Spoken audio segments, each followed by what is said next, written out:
నువ్వు దేనికోసం నమ్మేవని అడుగుతున్నాను. ఏమండి, it's a personal direct question. నువ్వు దేనికోసం ప్రభువుని నమ్మావు? ఈ భూమి మీద బాగుంటే చాలునే, లేకపోతే యుగ యుగాలు బాగుండాలనే? యుగ యుగములు నీవు బాగుండాలి అంటే ఇప్పటి కాలంలో పౌలులాగా సిలువ మోయడానికి నీవు ఇష్టపడాలి. దేవునికి స్తోత్రం కలుగును గాక. హల్లెలూయా. సిలువ మోయాలి. ఇక్కడ ఆయనతో పాటు సహించిన వారమైతేనే ఆయనతో పాటు మనం మహిమ పరచబడతాం. దేవునికి స్తోత్రం కలుగును గాక. ఈ లోకంలో కూడా మనకు సహాయం చేస్తాడు, చేయడని కాదు.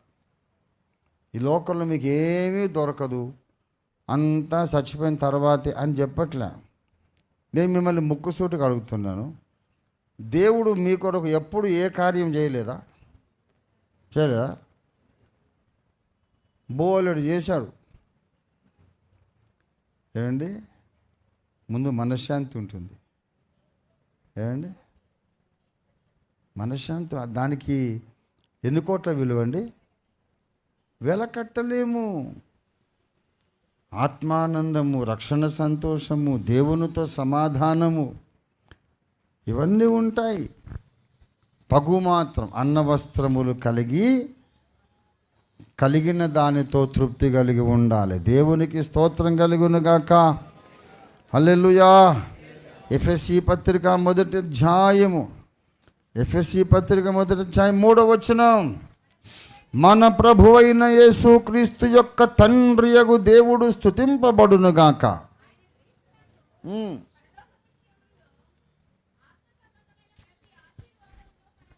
ఆయన క్రీస్తునందు పరలోక విషయములలో ఆత్మ సంబంధమైన ప్రతి ఆశీర్వాదమును మనకు అనుగ్రహించను. దేవునికి స్తోత్రం కలుగును గాక. ప్రతి ఆశీర్వాదం, ఇంకా ఏది దాచుకోలే. ఫలానాది తక్కువ చేశాడని చెప్పలేం. క్రీస్తునందు పరలోక విషయాలలో ఆత్మ సంబంధమైన ప్రతి ఆశీర్వాదమును మనకు అనుగ్రహించాడు. దేవునికి స్తోత్రం కలుగును గాక. మరి ఈ లోకంలో ఏమి ఇయ్యడా అంటే ఇస్తాడు. ఫిలిప్పీ పత్రిక 4వ అధ్యాయం 19 చూడండి. కాగా దేవుడు తన ఐశ్వర్యం చొప్పున క్రీస్తు యేసునందు తన మహిమలో మీ ప్రతి గొంతెమ్మ కోరిక తీర్చును అన్నాడా? క్రీస్తునందు మీ గొంతెమ్మ కోరికలన్నీ తీరుస్తాను అనలే. ప్రతివాడు బయలుదేరి కేఏ పాల్ గారికి విమానం ఉంది, నాకు కూడా విమానం కావాలి, అడుగుడి మీకు ఇవ్వబడును అన్నాడు కదా, నాకు ఈ అని. ఇప్పుడు ఇక్కడ ఉన్న వాళ్ళందరూ విమానాలు అడిగితే 500 విమానాలు కావాలి. ఎక్కడ పెట్టుకుంటారు? అవన్నీ ఒకదాన్ని గుద్దుకొని సావాలి. హెలికాప్టర్లు, విమానాలు కావాలి. ఇప్పుడు కార్లే ఉన్నాయండి. ఇప్పుడు కార్లు కొనేది ఎక్కువైపోయి పార్కింగ్ ప్లేస్ లేదు.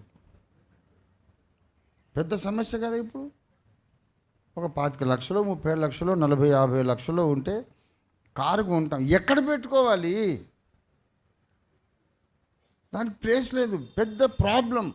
ఈవెన్ అమెరికాలో కూడా ప్రాబ్లం. నా మేనకోడలు, నేను అమెరికాకి వెళ్ళినప్పుడు నేను మూడీ ఇన్స్టిట్యూట్కి వెళ్ళాలని చెప్పా. అక్కడికి వెళ్ళి అక్కడ లైబ్రరీలో కొన్ని బుక్స్ కావాలి నాకు, అక్కడ సంప్రదించి తీసుకొని రావాలంటే, మంచిది మామయ్య నేను తీసుకెళ్తానని కూర్చోబెట్టుకొని తీసుకెళ్ళింది. షికాగోలో ఉంటుంది moody Bible institute, moody church. మామయ్య మీరు ఎంతసేపటికి వస్తారో రండి, మీరు వచ్చిన దాకా నేను ఇక్కడే ఉంటానంటే, ఎందుకు నువ్వు కూడా లోపలికి రా అని చెప్పా. లేదు మామయ్య ఇక్కడ పార్కింగ్ ప్లేస్ ఉండదు, నువ్వు వచ్చేదాకా నేను గుడి చుట్టూ గిరికీలు కొడతా ఉంటానని చెప్పి. నేను గంటకు వచ్చినా 2 గంటలకు వచ్చినా పాపం అమ్మాయి డ్రైవ్ చేసుకుంటూ తిరుగుతూ ఉంటుందంట. ఎంతసేపు తిరుగుతావమ్మా, కాళ్ళు చేతులు నొప్పి లేవా నీకు అంటే, మరి తప్పదు మామయ్య, నో పార్కింగ్ ప్లేస్ ఇక్కడ.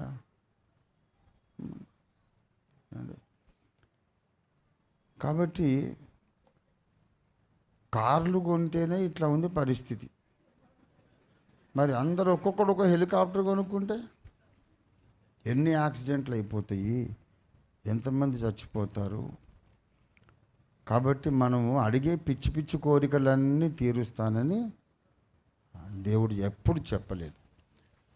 దేవుడు క్రీస్తు యేసునందు తన ఐశ్వర్యం చొప్పున తన మహిమలో మీ ప్రతి కోరిక తీర్చును అనలేదు, ప్రతి అవసరము తీర్చునన్నాడు. కోరిక అనేది వేరు, అవసరం అనేది వేరు. కోరికలు చాలా ఉంటాయి, అప్పటిదాకా లేని కోరికలు కూడా అప్పుడప్పుడు పుడతాయి. పక్కింటి ఆవిడ్ని చూసినప్పుడు మెడలో నెక్లెస్ ఉంది, మరి మనకు నెక్లెస్ కావాలని కోరిక పుట్టదా? నేను ఇట్లా అడుగుతున్నా, అట్లా అడుగుతలే.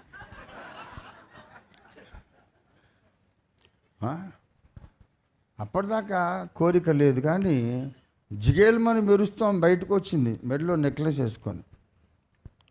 మరి పాపం అమ్మాయికి ఆశ పుట్టదా? మావాడు తలకు మాసినోడు, వీడు పెళ్లి చేసుకొని 10 సంవత్సరాలైంది,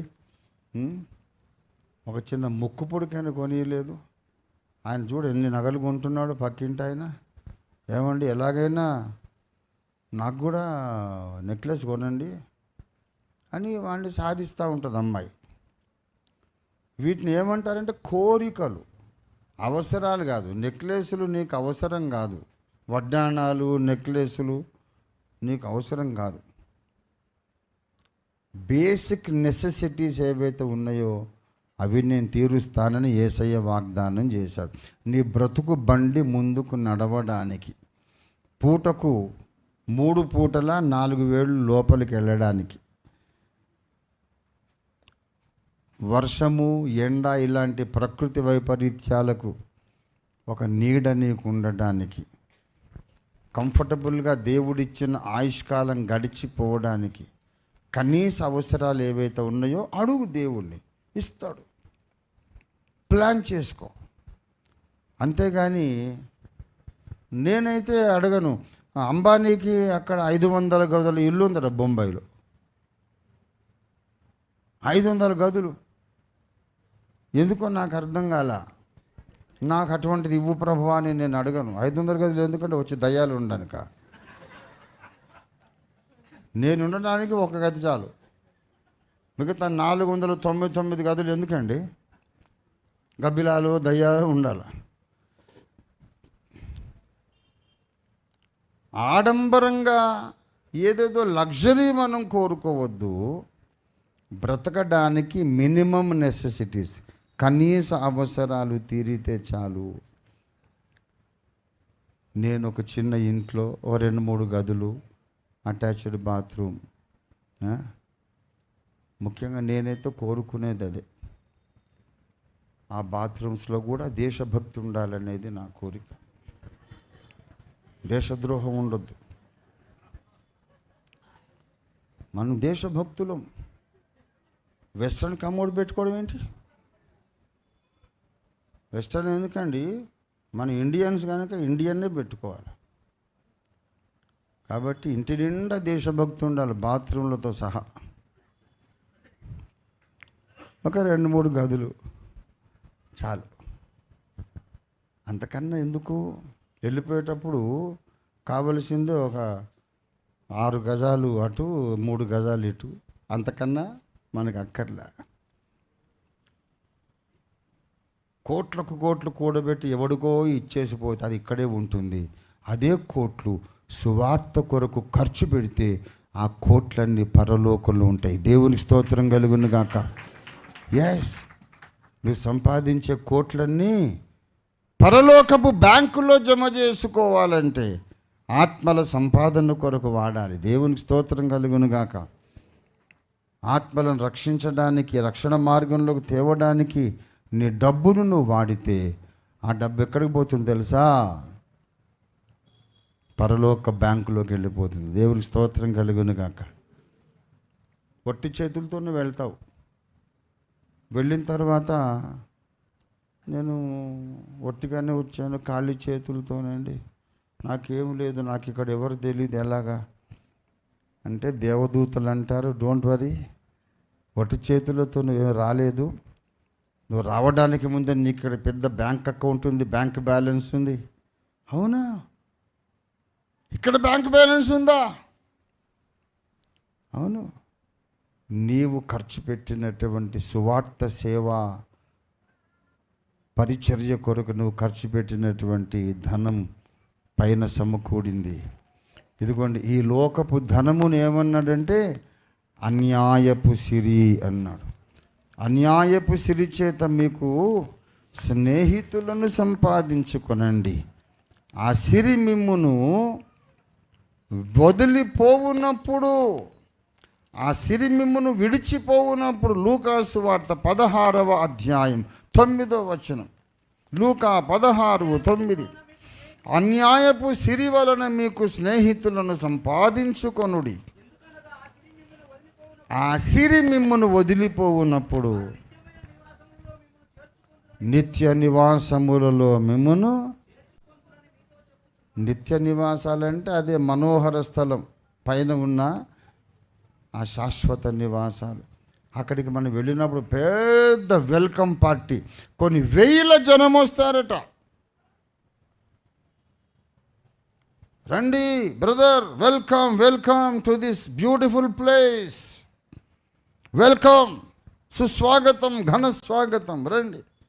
మీరు అందరు ఎవరండి, నన్ను వెల్కమ్ అంటున్నారు, మీరెవరండి అంటే, మీకు మేము తెలియదండి, కానీ మీ కారణంగానే మేము ఇక్కడ ఉన్నాం. మేము ఈ మనోహర స్థలానికి రావడానికి మీరే కారణం. ముందు యేసయ్య కారణం, తర్వాత మీరు కారణం. మీరు ఎప్పుడెప్పుడు వస్తారా అని ఎదురు చూస్తున్నాం, ఇన్నాళ్ళకి మీరు వచ్చారు అని మనల్ని ఘనంగా వెల్కమ్ చేస్తారు.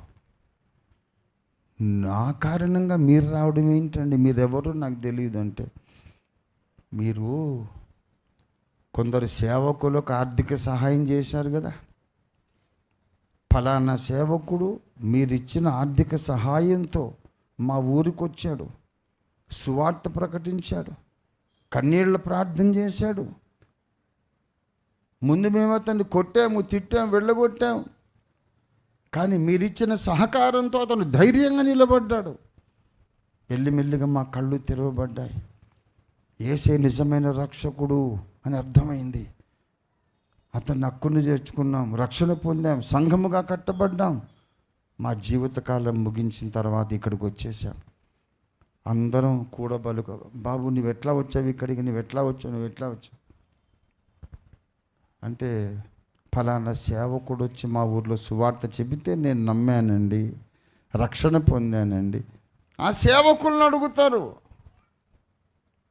మీరు ఎలాగొచ్చారు మా ఊరికి, అంత కొట్టినా తిట్టినా హింసించినా వెళ్ళిపోలేదేంటి, ఎందుకు వచ్చారు మీరు? నన్ను బలపరిచిన ఒక సామాన్య విశ్వాసి ఉన్నారండి. అతను రెవరెండ్ కాదు, డాక్టర్ కాదు, ప్రొఫెసర్ కాదు, అతను థియోలోజియన్ కాదు, పాస్టర్ కాదు, ఏమీ కాదు, సింపుల్ బిలీవర్. నన్ను బలపరిచి పంపిస్తే మీ ఊరికి వచ్చానండి. అవునా, ఆయన పేరేంటి? వాళ్ళు ఎదురు చూస్తున్నారు, ఆయన ఎప్పుడు వస్తాడో ఘనంగా సన్మానిద్దామని. అలా నువ్వు ఒక 10 మంది సేవకుల్ని అడాప్ట్ చేసుకున్నావు అనుకో, 10 మందిని ప్రార్థనాపూర్వకంగా బలపరిచి పంపించావనుకో, ఆర్థికంగా బలపరిచావనుకో, సువార్త ప్రకటిస్తారు, దెబ్బలు తింటారు, హింసించబడతారు, మాదిరి చూపుతారు, కన్నీళ్ళ ప్రార్థన చేస్తారు. అనేక వేల మంది రక్షింపబడితే వాళ్ళు నీకు స్నేహితులై నిత్య నివాసాల్లో ఉంటారు. ఈ లోకపు సిరి నిన్ను వదిలిపోవున్నప్పుడు, ఎప్పుడు వదిలిపోతుంది ఈ లోకపు సిరి చెప్పండి? ఈ లోకపు సిరి ఎప్పుడు వదిలిపోతుంది? మరణ సమయములో ఈ లోకపు సిరి వదిలిపోతుంది. ఈ లోకపు సిరి వదిలిపోయినప్పుడు ఆ డబ్బుతో నువ్వు సంపాదించుకున్న స్నేహితులు పైలోకంలో నిన్ను ఎదుర్కొంటారు, స్వీకరిస్తారు, ఘనంగా స్వాగతిస్తారు. డబ్బు ఏం చేసినా వ్యర్థమైపోతుంది. సువార్తలో ఖర్చు పెడితే మాత్రమే అది వ్యర్థం కాదు. దేవునికి స్తోత్రం కలుగును గాక. నువ్వు తిన్నా తాగినా ఏం చేసినా వ్యర్థమైపోవచ్చు, కానీ సువార్త కొరకు నువ్వు ఖర్చు పెట్టే ఏ ఒక్క రూపాయి కూడా వ్యర్థం కాదు. దాని లెక్క నువ్వు పైకి వెళ్ళిన తర్వాత మనోహర స్థలాల్లో చూసుకోవచ్చు. దేవుడు నమ్మదగినవాడు, ఎవరికి అప్పుపడి ఉండడు ఆయన. ప్రియులారా, మనకు ఆ మనోహర స్థలములలో భాగం ఉన్నది. దాని కొరకు మనం యేసునందు విశ్వసించాలి. ఇప్పటి జీవిత కాలంలో దేవుని వాగ్దానం ఏంటి చెప్పండి? మీ ప్రతి అవసరము, ఒకవేళ తీర్చకపోతే పోతాడు, పర్వాలేదు. ఏమండి, మాసిదోనియా సంఘముల వారు 2 కొరింథీ 8వ అధ్యాయం ప్రకారం, మాసిదోనియా సంఘముల ప్రకారం ఏంటండి, చదవండి.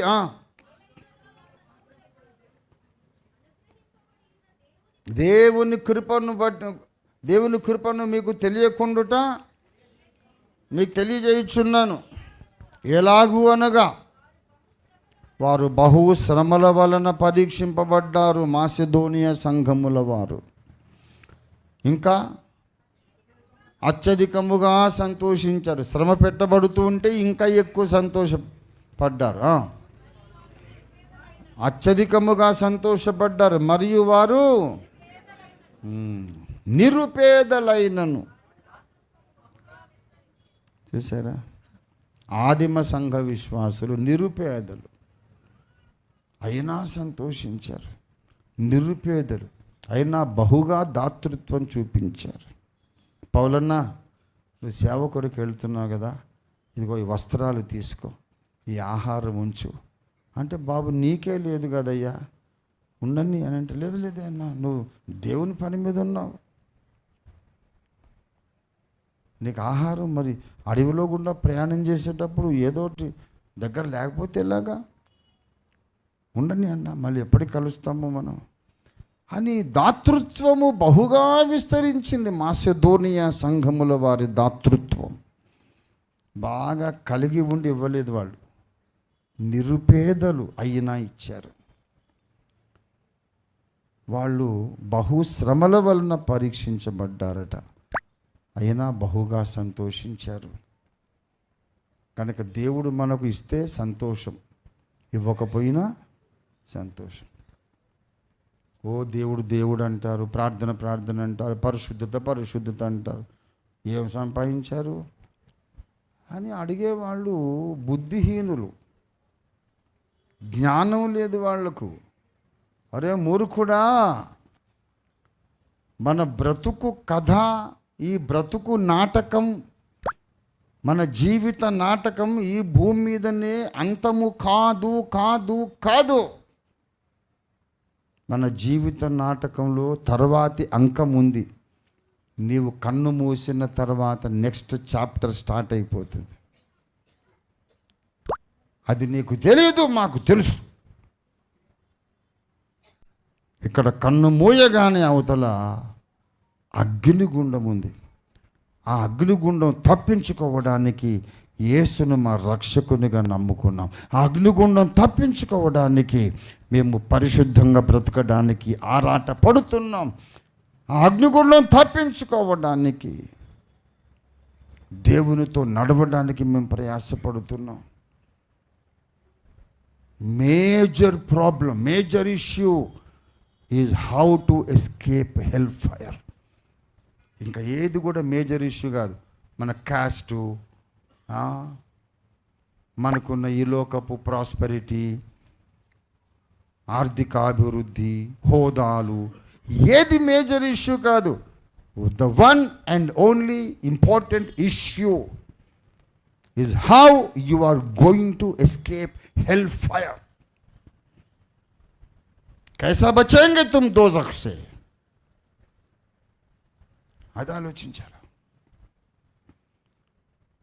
ఏదన్నా కొన్ని మంచి మాటలు చెప్తే మా కులం ఒప్పుకోరండి. అంతకన్నా ఎడ్డి ముఖం ఇంకోటి లేడు, అంతకన్నా పెద్ద బెవహూఫ్ ఇంకొకటి లేడు. వరే బెవహూఫ్, అగ్నిగుండంలో పడేటప్పుడు నీ కులం అడ్డం వస్తుందా? నీ కుల పెద్దలు వచ్చి రక్షిస్తారా? ఏం తెలివి ఉందిరా నీకు? బుర్రకాయలో నీకు మెదడుందా లేకపోతే పేడుందా? కులం అంటావేంది? ఈ క్షణం నువ్వు చచ్చిపోతే అగ్నిగుండ అంచుల్లో నువ్వు నిలబడి, అయ్యో నేను ఇందులో పడిపోతున్నాను, నన్ను రక్షించడానికి కుల పెద్దలారా రండి, బంధువులారా రండి, స్నేహితులారా రండి, ఒక్క రాడు. అక్కడ నీకు పనికి రానోళ్ళు ఇక్కడ ఎందుకు? నీకు ఎందుకు? ఆ దృష్టి కలిగిన వాడే క్రైస్తవుడు. అగ్నిగుండపు అంచుల్లో ఉన్నప్పుడు అందులోకి పడకుండా నిన్ను వెనక్కి లాగగలిగిన శక్తిమంతుడు యేసు. యేసు కొరకు నువ్వు బ్రతకాలి, యేసును సంతోషపెట్టడానికి బ్రతకాలి, యేసు చిత్తము నెరవేర్చడానికి, యేసు ప్రణాళిక భూమి మీద నెరవేర్చడానికి మనం బ్రతకాలి. అందుకొరకు ఎంతైనా కష్టపడదాం, ఎంతైనా ఖర్చు పెడదాం, ఎంతైనా నలిగిపోదాం. ఇది క్రైస్తవ జీవితం. This is Christian life. క్రైస్తవ జీవితం అంటే ఏదో అట్లే 4 పూజలు చేసి మేమంతా మా ఇల్లు మేమంతా బాగానే ఉన్నాంలేండి. ఏంట్రా బాగుండేది? పిచ్చిముఖం. బాగుండడం అంటే ఈ లోకాన్ని విడిచిన తర్వాత బాగుండడం. ఆ గ్యారంటీ నీకు లేదు, ఈ లోకస్తులకు లేదు, ఎవ్వడికి లేదు. ఈ లోకం వదిలిన తర్వాత, ఈ లోకాన్ని విడిచిపెట్టిన తరువాత నేను బాగుంటాను అనే నమ్మకం కలిగిన ఏకైక మానవుడు క్రైస్తవుడు. దేవునికి స్తోత్రం కలుగునుగాక. హల్లెలూయా. ఆ నిరీక్షణతో బ్రతుకుదాం. మిగతావేవి పట్టించుకోవద్దు. చిన్న సంగతులు, చిన్న సంగతులు అని పట్టించుకోవద్దు. దేవుడు ఎంత ఇస్తే అందులో సంతృప్తి కలిగి ఉందాం. కలిగినంత చాలు. ఏమండి? ఎంత ఇస్తే అంత. బిర్యానీ అయితే బిర్యానీలే తిందాం. లేదు ఒకటి గంజి తాగుదామంటే గంజే తాగుదాం. ఏం ఇబ్బంది లేదు. అది పెద్ద ఇష్యూ కాదు. ఆయన ఇచ్చి మంచి చీనాంబరాలు, పట్టు వస్త్రాలు, వూలన్ సూట్లు కట్టుకోండి, తప్పు లేదు. ఏమీ లేదనుకో, ఏదో చిన్నగా ఒక టీషర్ట్, ఒక అడ్డ పంచజు బ్రతుకుదాం, ఇబ్బంది లేదు. ఏదో శరీరము కప్పుకోవడానికి, మన సిగ్గుపోకుండా, అవమానం కాకుండా శరీరం కప్పుకోవడానికి ఒక బట్ట ఉండాలి. ఏదో ఊపిరి నిలుపుకోవడానికి స్వల్పంగా ఆహారం ఉండాలి. తినడం కోసమే బ్రతకాలి కాబట్టి ఏదో కొంచెం. దేని మీద మనము మనసు పెట్టొద్దు. కానీ నిలవరమైన నివాసం మనకు ఉండబోవుచున్నది కదా, ఆ మనోహర స్థలము మీద నిరంతరము దృష్టి నిలపాలి. అప్పుడే మనం అబ్రహాము సంతానం, అప్పుడే దేవుని పిల్లలం. దేవునికి స్తోత్రం కలుగును గాక. ఇది క్రైస్తవ జీవితంలో ఏంటిది? ప్రాథమిక పాఠము.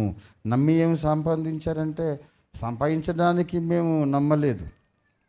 ఆ లెక్కకు వస్తే నీకంటే ఎక్కువ మేమే సంపాదించాం. నువ్వేమో చావుతో నిన్ను వదిలేసి వెళ్ళిపోయి ఆస్తిని సంపాదించావు. మేమేమో చావు తర్వాత కూడా మాతో ఉండే ఆస్తిని సంపాదించాం. దేవునికి స్తోత్రం కలుగును గాక. హల్లెలూయా.